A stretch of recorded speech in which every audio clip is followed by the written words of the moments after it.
Life moves pretty fast. If you don't stop and look around once in a while, you could miss it. Ferris Bueller's Day Off wasn't just a quirky teen comedy. It was a cultural time capsule, a rebellion, and a behind-the-scenes circus of chaos, accidents, and last-minute decisions. From studio interference to dangerous stunts and even hidden meanings, the making of this movie was anything but smooth. Today, we'll uncover 20 weird facts about Ferris Bueller's Day Off, secrets hidden behind the charm of Matthew Broderick's iconic wink. And wait until you hear the bonus fact, a truth about this film that flips its legacy upside down.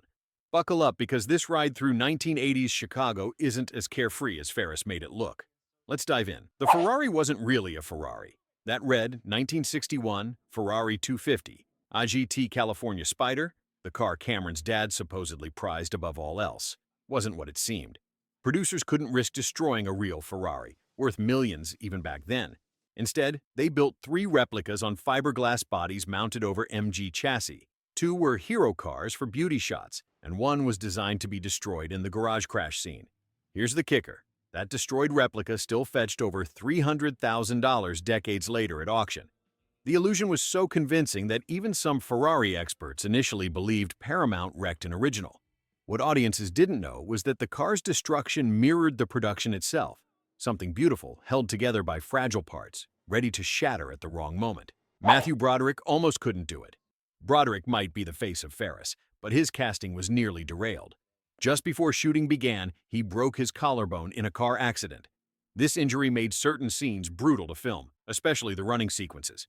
Director John Hughes had to carefully stage shots, ensuring Broderick didn't overexert himself. Ironically, the film's most carefree character was being played by someone who could barely lift his arm. Not X, but Y. Not a smooth, relaxed performance, but a patchwork of pain carefully hidden behind charisma. This detail explains Ferris's sometimes stiff movements. He wasn't always laid back. He was working through real injury. The magic of the movie masked a physical struggle happening in every frame. Jennifer Grey and Matthew Broderick's secret affair. On screen, Jennifer Grey played Jeannie, Ferris's resentful sister. Off-screen, things were much stranger. During filming, Grey and Broderick began a secret romance. Their chemistry stayed hidden from most of the crew, until tragedy struck. After the film wrapped, the pair were in a real-life car accident in Ireland, killing 2 women. Though the crash happened after Ferris Bueller's release, the shadow of that accident cast a strange, dark undertone over the film. What audiences saw as playful sibling rivalry was, in fact, simmering with a very real, very complex emotional connection. The fact that their secret romance collided with real-world tragedy made Ferris Bueller's carefree tone feel almost haunting in hindsight. The parade scene was pure chaos.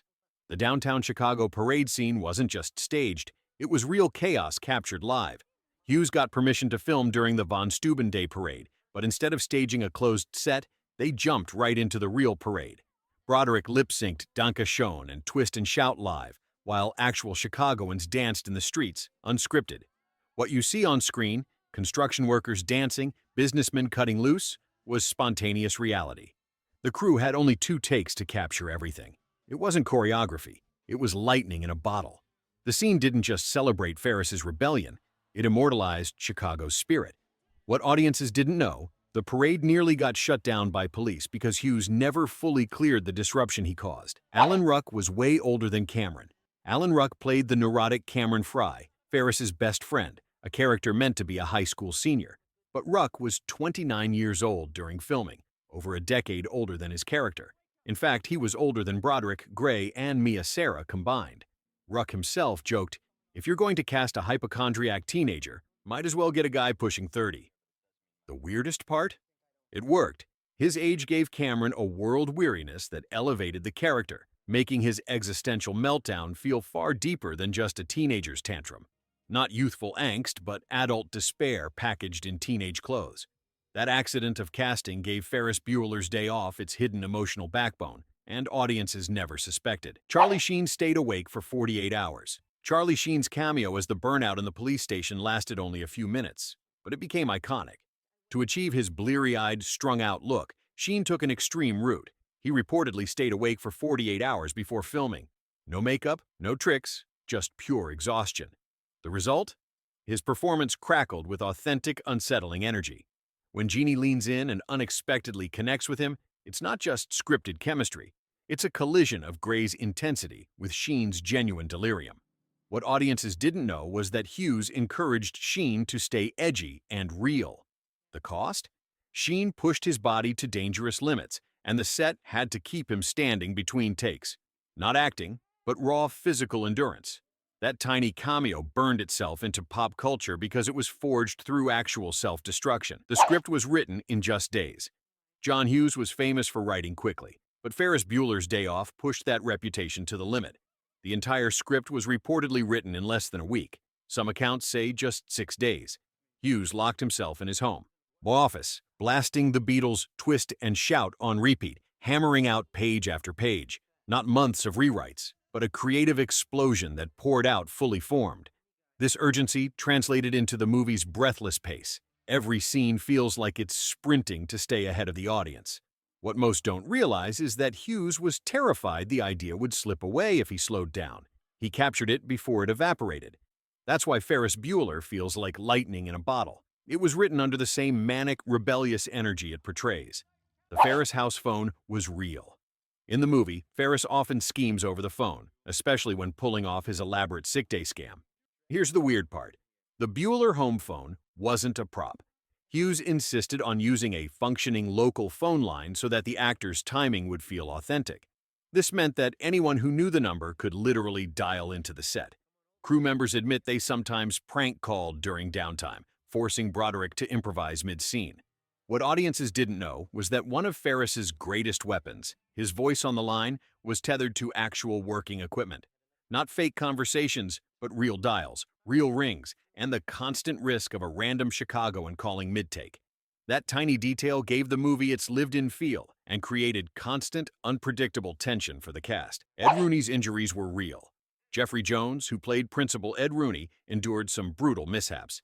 During the slapstick chase scenes, he was repeatedly injured, bitten for real by the snarling Rottweiler, scratched during stunt tumbles, and even sprained his ankle.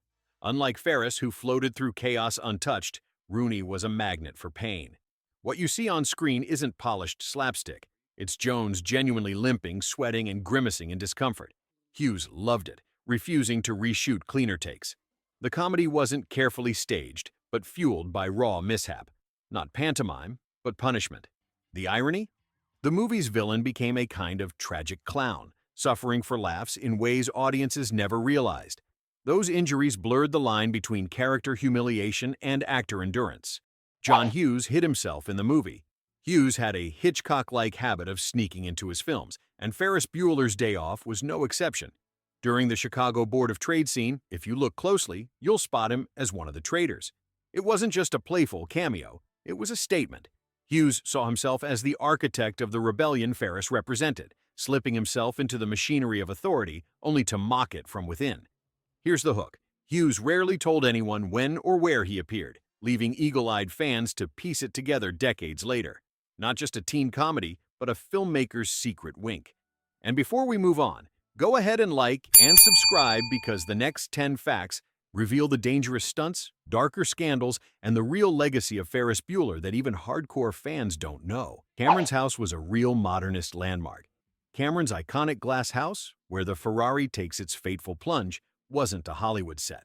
It was a real home in Highland Park, Illinois, designed in 1953 by modernist architects A. James Spire and David Hyde. The crew had to carefully rig the garage scene so as not to damage the actual structure.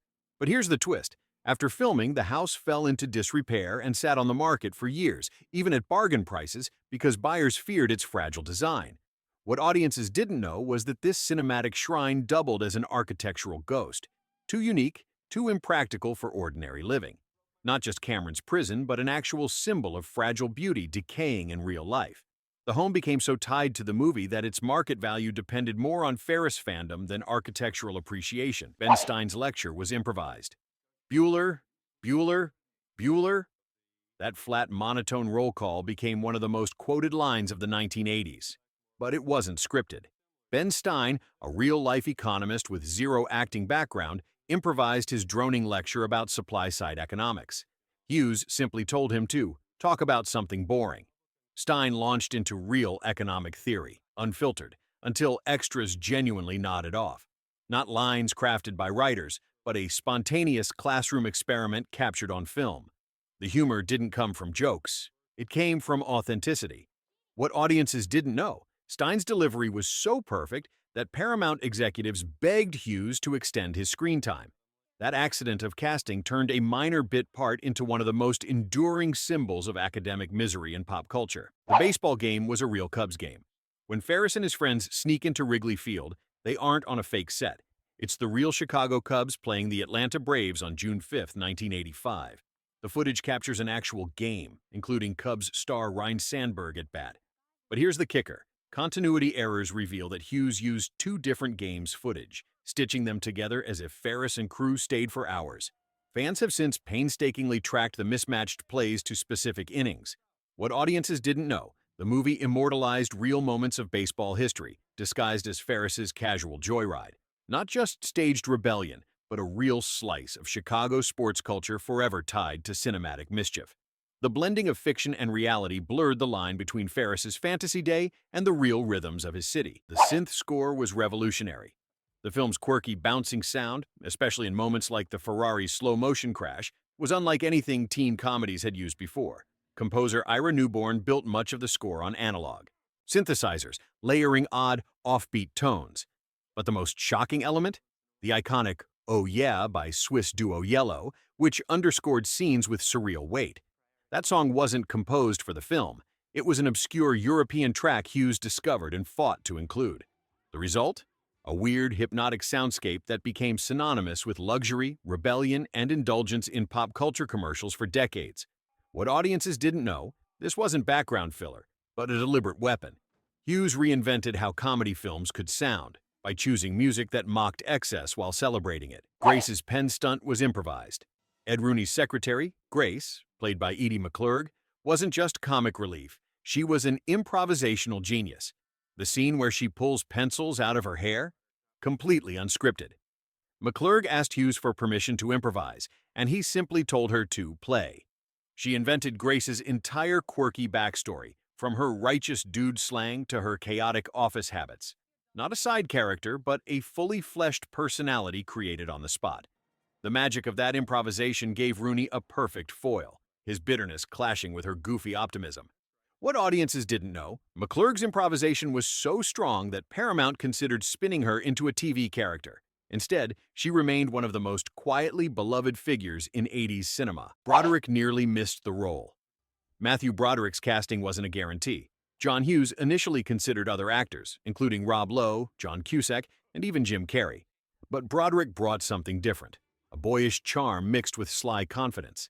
Still, Paramount worried he wasn't a big enough name. Hughes fought for him, arguing that Ferris couldn't feel like a star already. He had to feel like the kid next door who secretly ruled the world.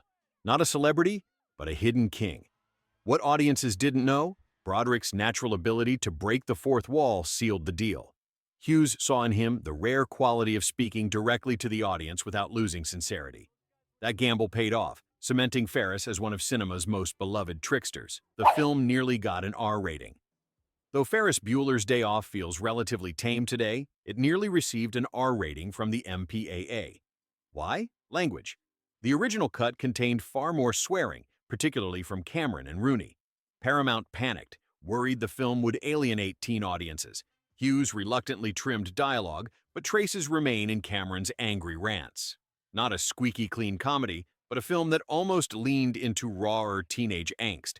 What audiences didn't know, Hughes always believed censorship dulled some of the authenticity.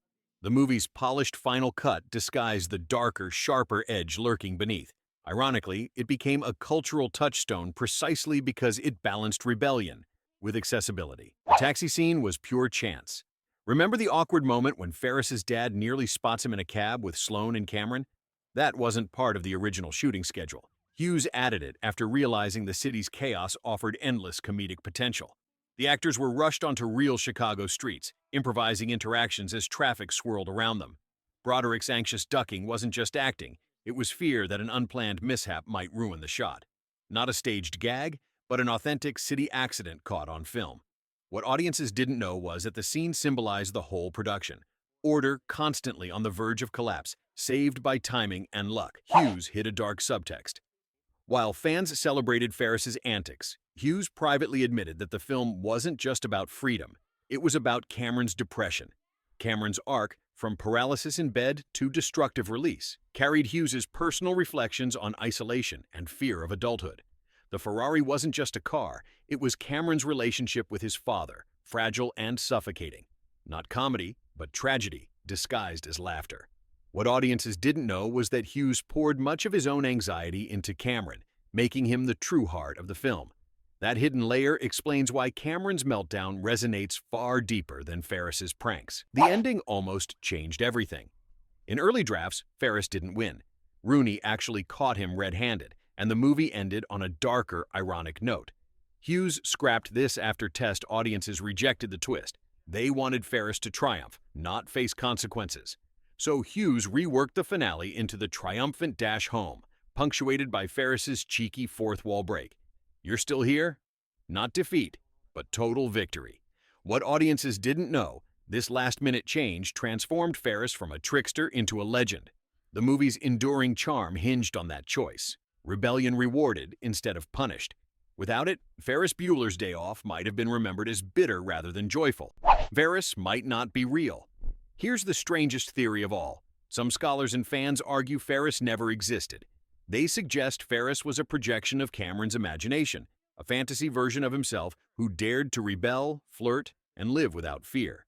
Supporting evidence? Ferris never interacts with authority figures directly. Cameron's emotional arc drives the plot, and Hughes himself hinted that the movie was about Cameron, not Ferris. What audiences didn't know, beneath the laughter and hijinks, Ferris Bueller's Day Off may be a story of one lonely boy imagining the friend he wishes he could be. Not a teen comedy, but a psychological fable. Ferris Bueller's Day Off wasn't just a day of skipping school. It was a reckless experiment in filmmaking, dangerous stunts, improvised genius, hidden tragedies, and cultural rebellion wrapped in sunshine and song. Decades later, it remains both a comedy and a mystery, as fragile and unforgettable as the Ferrari's glass crash. So, life moves pretty fast. If you loved uncovering these secrets, hit like, subscribe, and remember, sometimes the biggest rebellions happen in the smallest moments.